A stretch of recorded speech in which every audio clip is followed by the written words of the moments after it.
With NFL free agency right around the corner, the Denver Broncos have plenty of salary cap space, but they could restructure some deals, and there are some players who could be cap casualties. We'll take a look at three names that people are talking about as it pertains to the Broncos offseason. We'll break that down, much more, here on today's episode, Locked On Broncos.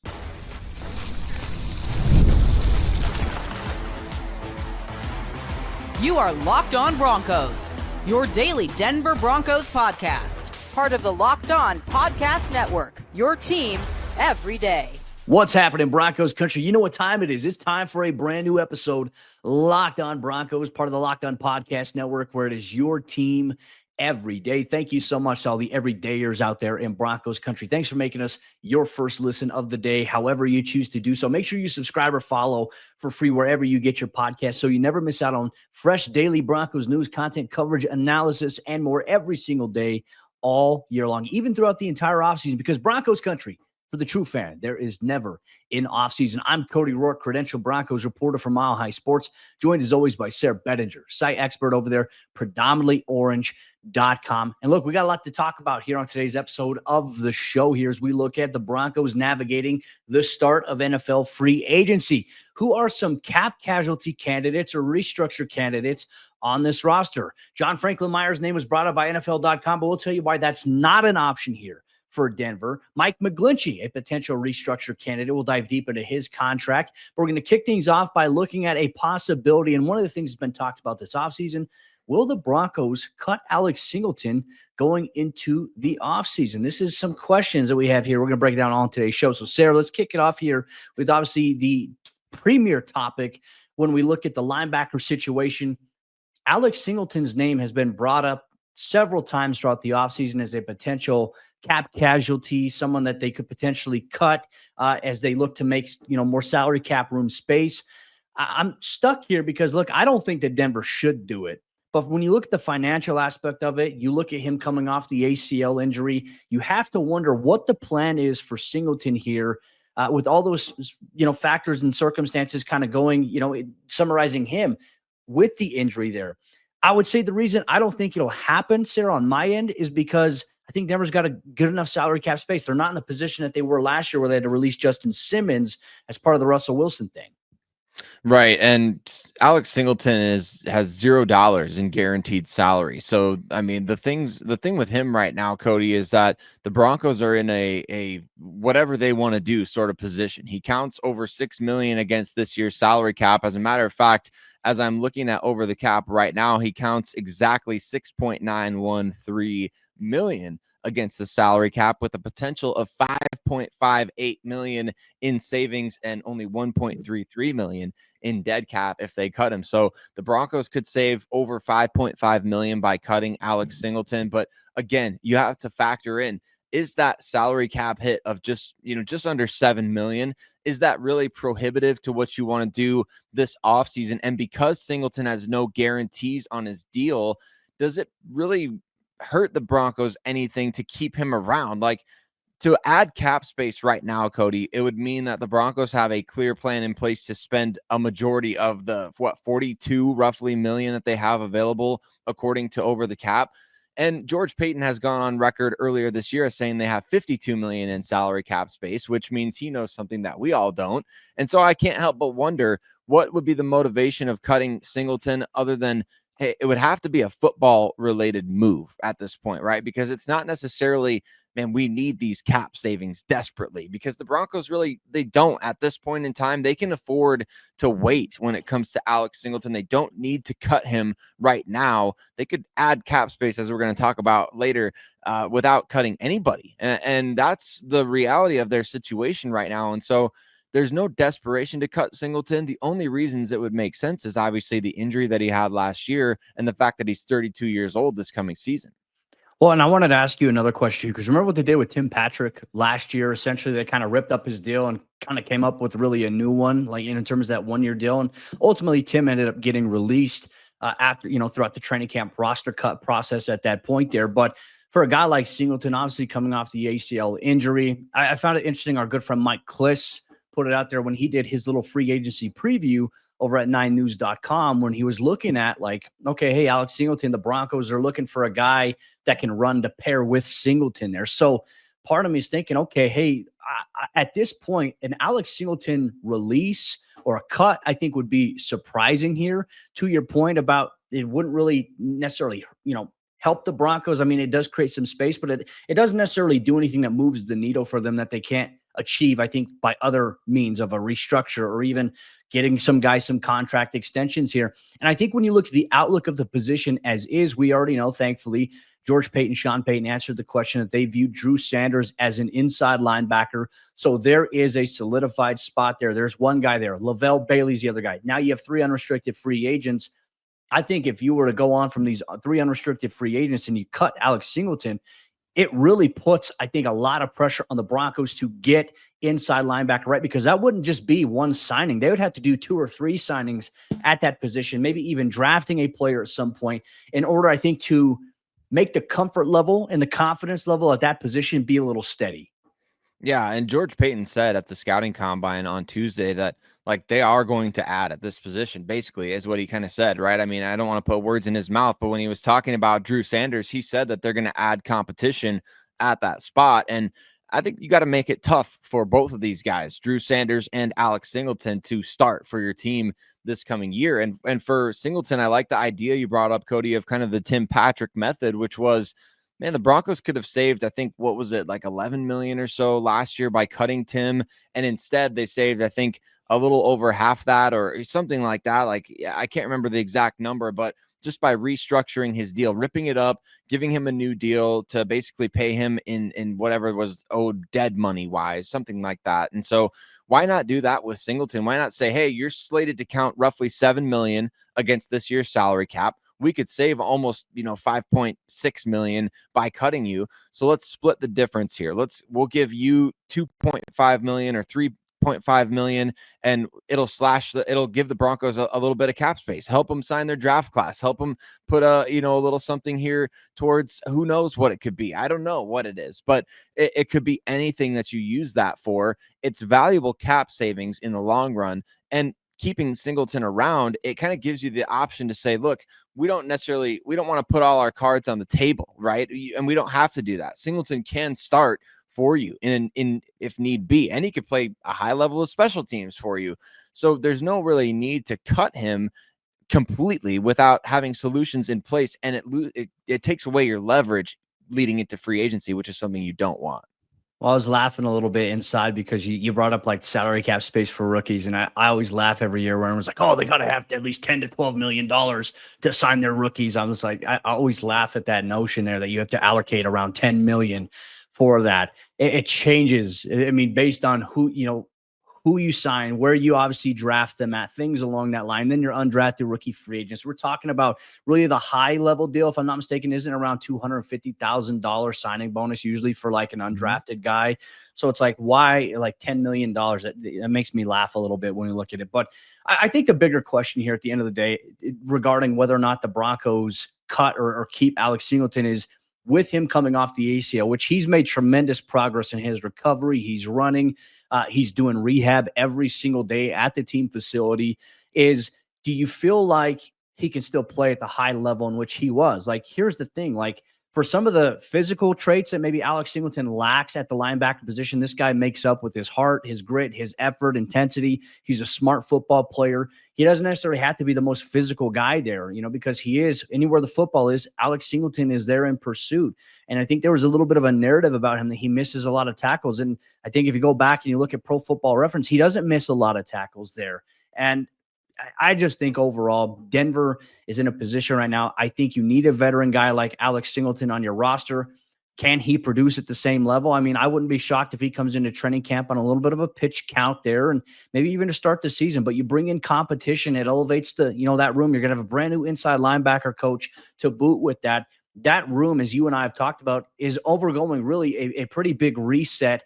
Minus Singleton right now, minus Drew Sanders and Lavelle Bailey. Those are the only 3 guys you have on the roster guaranteed right now. So I'm very curious to see what the Broncos do with Singleton. I personally do not believe that they should move on from him if anything, Sayre, I more so am on board with the idea of, hey, can you approach him about maybe redoing his deal here and see what he brings to the table here in 2025, which will anticipatably be the last year on his contract. So for me, I think that's where Denver's going to have to look this offseason. Broncos country, how do you feel about Alex Singleton as he's coming off the ACL injury? Do you think that he can still play at a high enough level? And what do you think the Broncos should do? Should they keep him, or should they maybe look to move on without any real grandstanding plan right now at that position? Make sure you let us know here on Locked On Broncos. But we're not done yet, Broncos country. We're going to take a look right now at whether or not the Broncos could approach Mike McGlinchey for a potential restructure of his contract. What would that look like? What are the guaranteed numbers for 2025? You'll get that and much more here on today's episode of the show.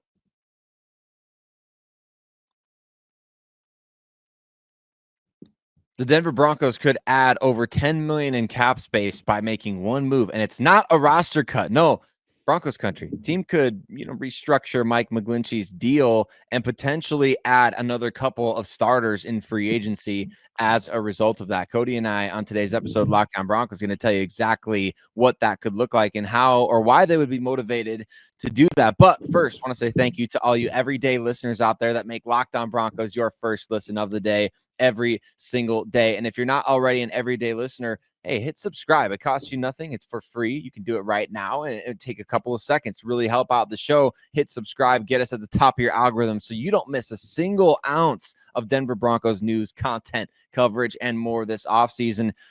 And as it relates to Mike McGlinchey, Cody, I was doing a little digging on his contract situation for this year. You always look at, what's a guy's cap hit? What's his base salary? How much money is he guaranteed this coming season? I was fascinated to find out that Mike McGlinchey's base salary in 2025 of a whopping $17.5 million. I mean, the dude's getting paid $1 million and then some every single game that's played this season.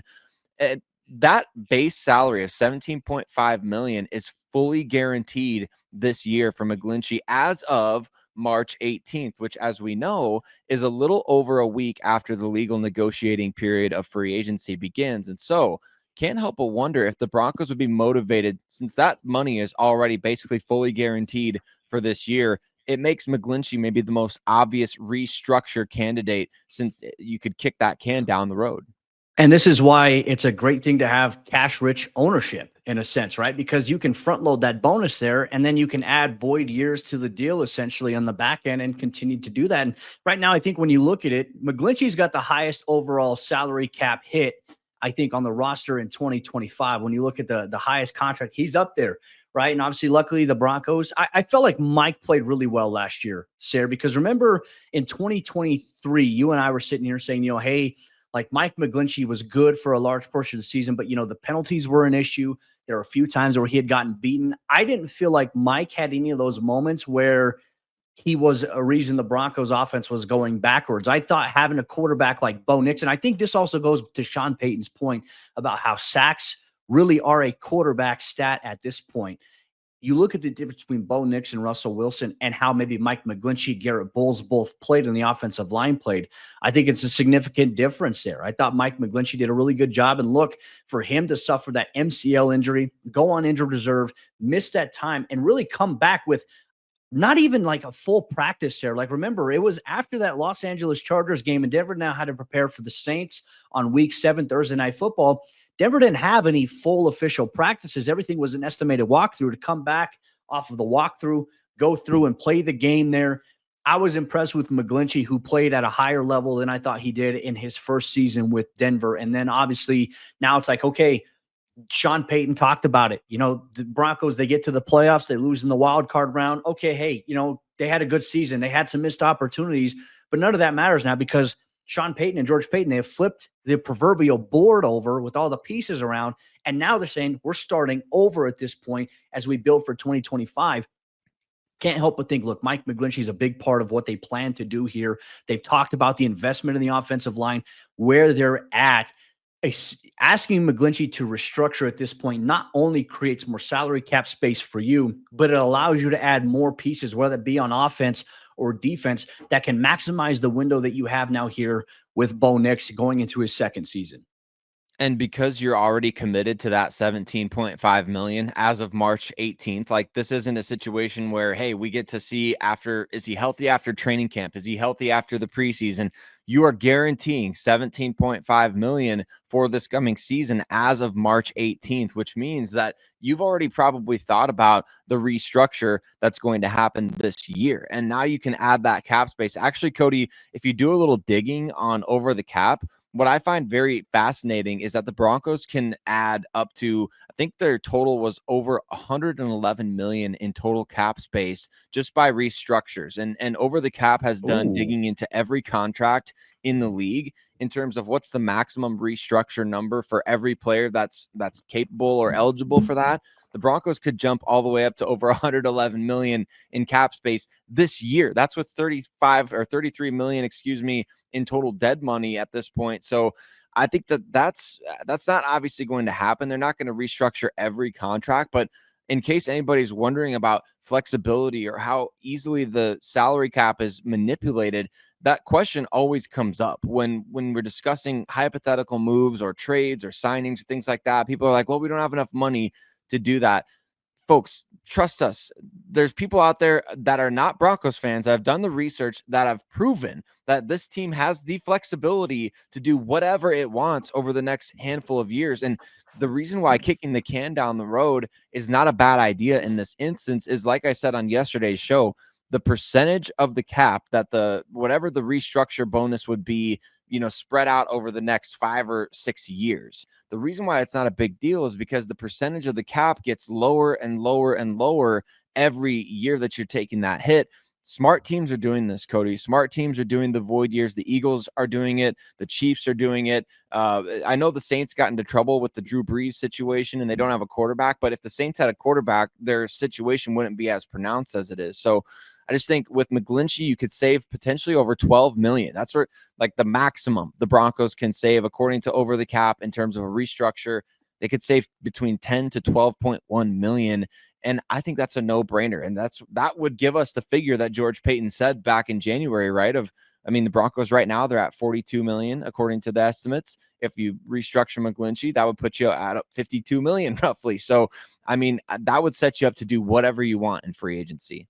Well, and on top of that, too, we all know the NFL, they're trending towards an 18th regular season game. We've seen some of the rumors about, NFL games, where they're going to end up streaming next year, whether it's Netflix, all these other things. That only increases the salary cap revenue that is obviously going to impact the National Football League. I wouldn't even be shocked, Sayre, if we see the salary cap jump up to 295 million to even 300 million in the next 2 to 3 years with where things are heading, with the growth of the game, with the audience. The NFL continues to dominate the ratings. The numbers don't lie there. That factors into it there. These partnerships that are obviously coming up. You talk about all the sports betting things that are investing money into the NFL as well as the other sports leagues. It makes sense that it's trending in that direction. And to your point, every year, the bill looks a little bit different. It's almost like putting things on layaway. It's like, hey, I'm buying this, but I'm paying for it later on, but I'm paying in increments versus paying the full thing up front. So I think where Denver's at is in a good spot here. I wanted to ask you, because this isn't on our script of obviously players we're talking about, what would it look like for Ben Powers and his deal as a potential restructure? I'm very curious about that because obviously, the left guard position there, I don't think he was talked about a lot last year, which is obviously a good sign. I think he played relatively well last year. I think really Denver's biggest question mark on the O-line really was the center position. I liked what I saw from Ben Powers, but also he's a guy that was also a big money free agent by Denver a couple years ago when they also signed Mike McGlinchey. Yeah, so according to Over the Cap, the potential there is for him to save up to 7.74 million on a restructure, Cody. And I don't know exactly how they break down those figures or where they exactly get it from. They're looking at different aspects, I think, of base salary as well as, what money is still non-guaranteed that could be paid out as guaranteed money this coming season. So Ben Powers is a guy that he could be restructured in that way and save you some money at over 7.7 million. So that's another potential right there if the Broncos want to do that, because they believe that they're set at these positions. And don't be surprised in the near future. After the year after we saw Mike McGlinchey sign his deal, Cody, he redid part of his contract to add cap space, right? So don't be surprised if you see it from Quinn Miners down the road, or Pat Surtain, or players like that who have been given contracts already. They've already been given guaranteed money. That's the benefit of having cash-rich ownership right now, is that the Broncos can do whatever they want with these long-term deals. Yes, you're kicking the can down the road, but you're also building for the future and present. So I just think that's the way of things in the NFL. It's the way things are trending. It's smart move for the Denver Broncos to do that. So there's certain cases that call for extensions, and there's certain cases that call for restructures. Guys who have just been given big money deals, think of those guys as restructure candidates. Guys who are at the end of their big deals, think of those guys as extension candidates to potentially add cap space for this team. Nick Bonito, Cortland Sutton, Zach Allen, some names to obviously there. John Franklin-Myers, obviously someone we're going to talk about here in a little bit on today's show. And also as well, it's like with those guys that just got the big extensions, Sayre, they're team guys. Like they'll gladly take, hey, you're going to give me a signing bonus to create salary cap space? Sign me up for it. I'll do it. I would take $18 million as a signing bonus. Just say, hey, thank you so much for helping us create salary cap space. The Broncos could do all that. But NFL.com a couple weeks ago brought up John Franklin-Myers' name as a potential cut candidate here for the Broncos. We'll tell you why this would be a crazy thing for the Broncos to even entertain or think of here on today's episode, Locked On Broncos.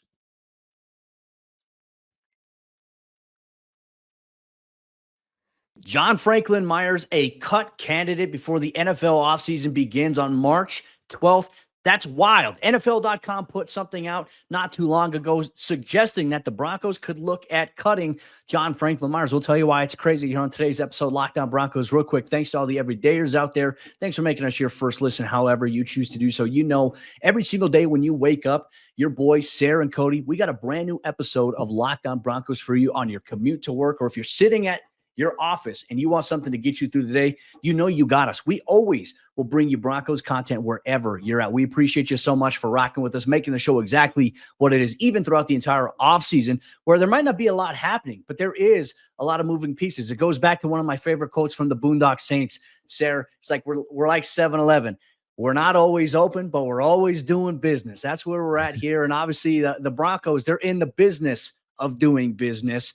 John Franklin-Myers was brought up by NFL.com 2 weeks ago saying that, hey, this is a cut candidate here for the Broncos because it's going to create salary cap space. And I can't help but vent on this a little bit, right? Because I feel like a lot of these people who don't really know the teams, they look at maybe, okay, contracts. They look at, okay, what's obscure in terms of length remaining on a deal versus the money that they're making. They're like, oh, that guy, he's a cut candidate at this point. I think if anybody watched the Broncos last season and saw John Franklin-Myers, they'd be like, if the Broncos were to cut JFM, that would be like what the Jets did. Like, thank you, Jets, for trading JFM to the Broncos. You're getting a great player who really fell into the laps. Like this, in my opinion, Sayre, JFM to Denver last year was the steal of the entire NFL offseason from a player standpoint. I think it's ridiculous that they would even entertain. Like, and if they think about it, it's dumb to entertain cutting JFM. It is. I mean, I get where NFL.com's whoever wrote the post, Cody, I get where they're coming from. Fantasy analyst or something like that. Yeah, fantasy analyst. I'm not sure who it is, but you know, John Franklin-Myers has a cap of 10 million this year, which is pretty large. You know, I get that. And cap savings of 7 million. So you're looking at 3 million in dead money. So the person who's making that article is saying, okay, who's got the biggest combination here of cap hit plus cap savings and lowest dead money, right? That's what we're looking for. And so that's what that person did. And they took what they thought was the lowest hanging fruit, but they picked maybe the guy that makes the least amount of sense when you talk about potential cap cuts, because John Franklin-Myers had a career high 7 sacks for the Denver Broncos last year, was outstanding for this team.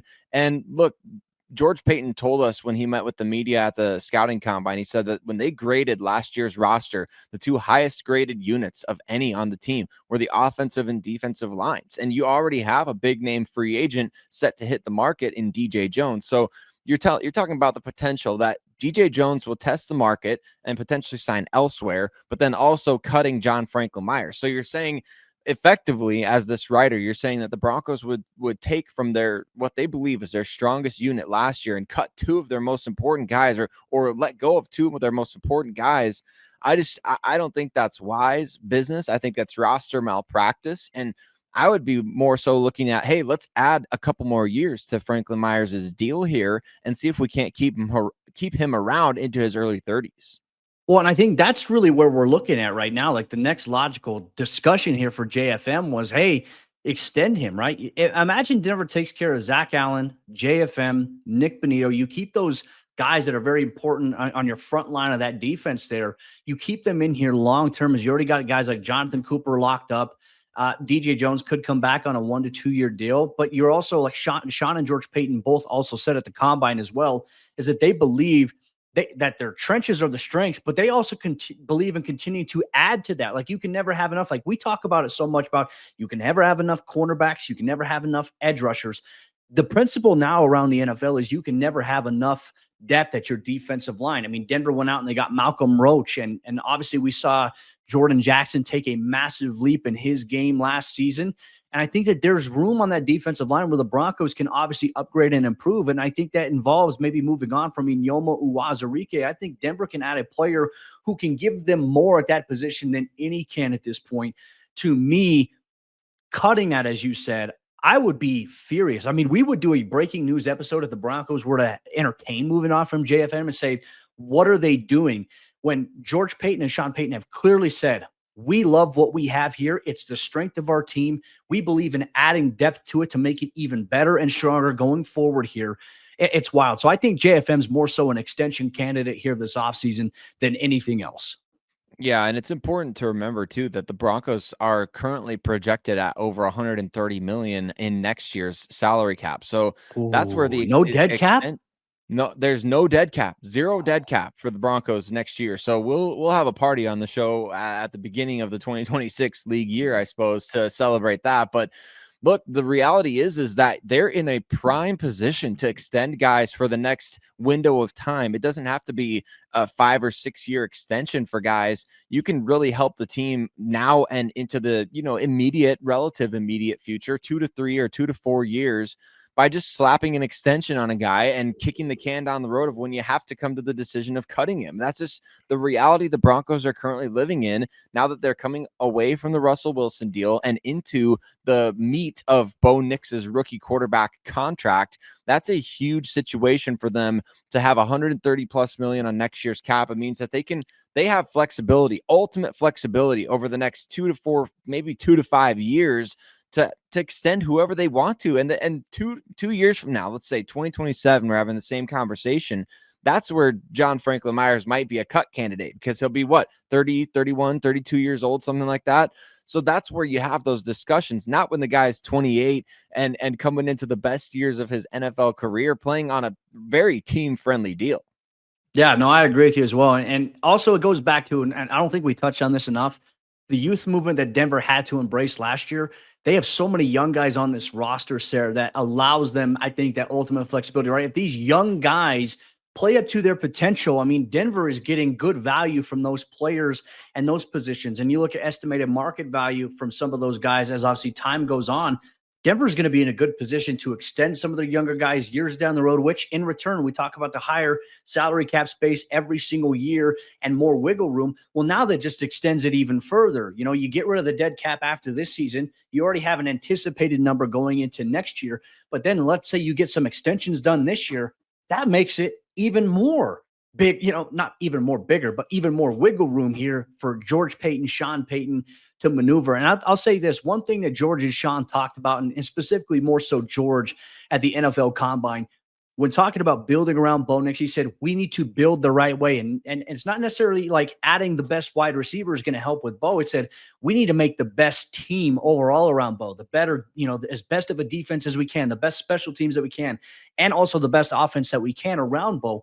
It's not just, hey, can we get Bo Nix this guy? It's how can we make this whole entire team better so that they can compete down the road? That's the strategy. And I think that's the mindset here of this Broncos team, which, Sayre, I'm excited about it, man. I've had Broncos fans message me, comment on TikTok videos about the level of excitement that they haven't had about this franchise for 8-9 years in a sense, and that it's actually tangible. They feel it. They believe in it. More importantly, that to me, I think has me more fired up than anything. It's the most exciting time since 2012, 2013, right? When it was kind of the beginning of the Peyton Manning era. I mean, at the back end of the Peyton Manning era, it was more so of like anxiety and stress, wondering like, are they going to be able to do this before Peyton's career is over? But at the beginning of that, it was, everybody's just dreaming of who could we sign next? Who could we bring in next? I mean, there's no limit to the possibilities because guys are going to want to play for Peyton Manning or play with Peyton Manning. Guys are going to want to play in Denver. I think now the reality is that the Broncos are a destination team again. They're going to be on the list for just about every team. And we know George Paton promised it when he was hired back in 2021. We're going to be in on every deal. Now the Broncos are actually a name to watch in those sorts of situations. So where like, man, players are going to want to go there. The ownership got the cash on hand. You got the training facility. You got the training staff that's keeping guys on the field. I think now you've got the quarterback, obviously, with Bo Nix, that players around the league are going to want to play for Bo Nix. And I think that that's going to be a huge, huge factor this offseason, contributing to the excitement level. It's just something we haven't experienced in Broncos country for a really long time. And the idea of this 2 or 3 years ago would have been crazy. Like if we would have went back 3 years ago on this very day talking about the Broncos, I don't think we would have this level of optimism and also excitement about where they're going. I think it's a complete 360 from the Nathaniel Hackett era now to what Sean Payton has done in just his first 2 seasons as the team's head coach. I mean, it's a drastic difference. And I think this is something where, as I mentioned, Broncos fans, they tangibly feel that way. And they believe it, more importantly. But Broncos country, we want to know your thoughts on today's episode of the show. We discussed Alex Singleton, whether or not the Broncos should keep him or move on from him to create some salary cap space, whether or not Mike McGlinchey will be a restructured candidate, and the idea of cutting John Frankllin-Myers would be wild here. Let us know your thoughts on today's episode of the show. But Broncos country, one thing you can guarantee is that Sayre Bedinger, myself, we'll be back tomorrow for a brand new episode of the show. Plus, you're going to get an NFL squad episode here on the Locked On Broncos feed. With that said, Broncos country, we appreciate you so much. We'll see you tomorrow for a brand new episode of the show.